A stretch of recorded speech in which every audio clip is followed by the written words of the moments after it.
Hey guys, LevelCap here, and today I've got some pretty interesting news to report on, both relating to the servers going down and some interesting contracts that have cropped up with EA and DICE. And before I get into that, for those of you who have watched my 250k vlog, where I talked about doing an AverMedia capture card giveaway, and the rules were to make some t-shirt art for me. Well, the last day to submit those entries is today, and if you want the rules on that, you can click the link in the video description to my 250k vlog video and get those. So end of the day, Pacific Standard Time is the last time that I'll be accepting entries for this contest. And stay tuned for the weekend if you want to see some of the cool entries and stuff. I'll show them off on YouTube. So thanks a lot, guys, and there's been some really awesome entries so far. Alright, so let's talk about the server issues that have been plaguing Battlefield. It has been confirmed that there are massive cyber attacks going on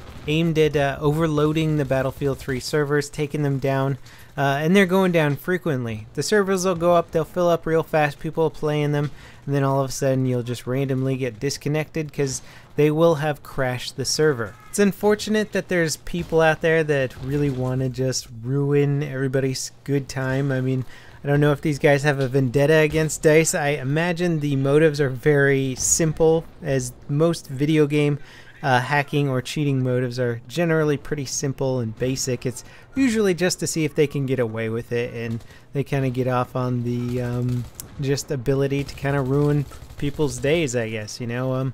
And it's just unfortunate that there doesn't seem to be much of a way around it right now.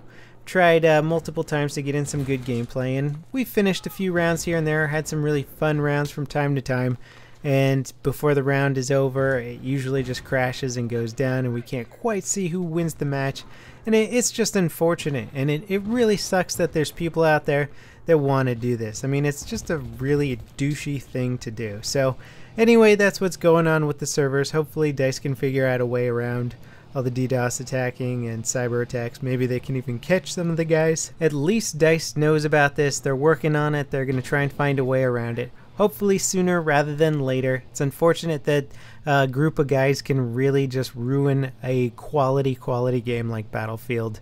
And hopefully they'll keep it up long enough for somebody to actually track them down and catch them, figure out where the source of these attacks are coming from. What does give me a little bit of comfort in this whole situation is that cheating and hacking both are highly illegal, and not a lot of people realize like sort of the scope of what can happen if you get caught both hacking and or cheating in games.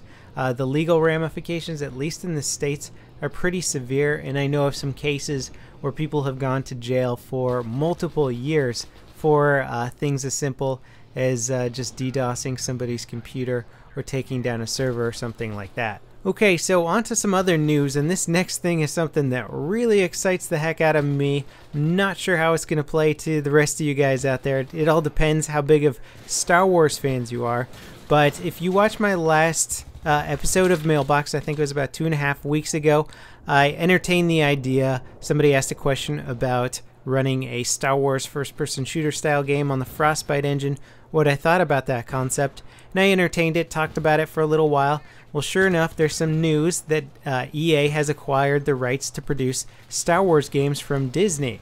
Probably some of the more violent Star Wars games, because I think Disney wants to sort of distance themselves from the violent aspect of Star Wars a little bit, at least in the gaming side, so they're letting other companies take hold of that and do that. And one of the companies that EA has delegated the rights to make Star Wars games is going to be DICE. And what does DICE do? They make first-person shooters.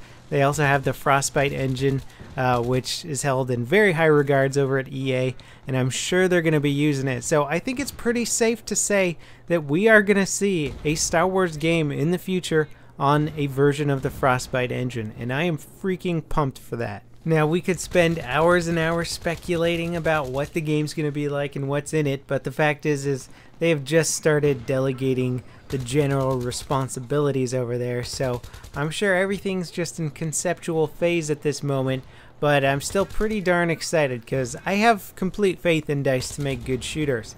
I've liked every single shooter game they've made so far, so if they slap a Star Wars facelift on something and remake sort of the Battlefront title or something along those lines, holy crap, that could be amazing.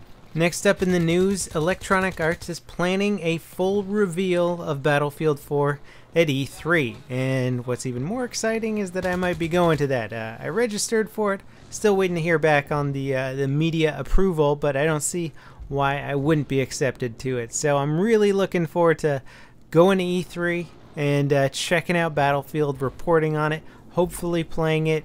I really hope they have a PC version of it because I am just garbage on consoles. Dual analog stick. I'll be staring at my feet and then at the sky and then back at my feet, and it's just not going to be a good way to experience Battlefield 4 for the first time, but I am pumped for that reveal at E3.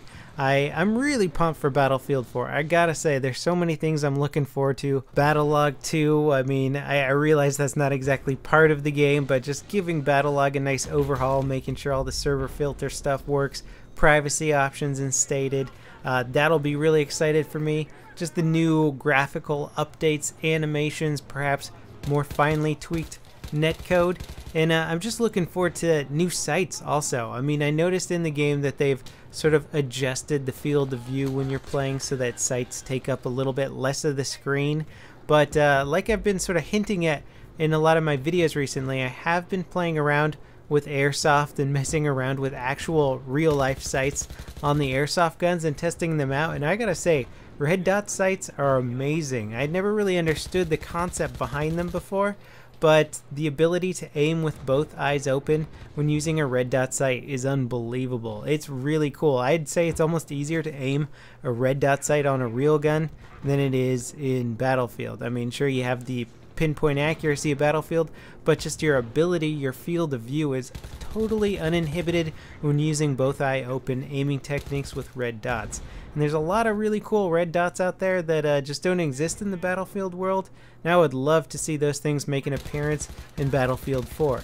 If you guys played Medal of Honor Warfighter, they did have some really cool micro sights in that game, which are actually pretty popular by today's standards. So it would be great to see some micro red dot sights making an appearance in the next BF4 title. Anyway, that pretty much wraps it up for this video, and remember, if you are entering in the t-shirt design contest, today is the last day you can submit those entries. Check the video description again for the link to the video describing the contest rules and whatnot. Thanks for watching, and as always guys, I'll see you next time. This is LevelCap signing off.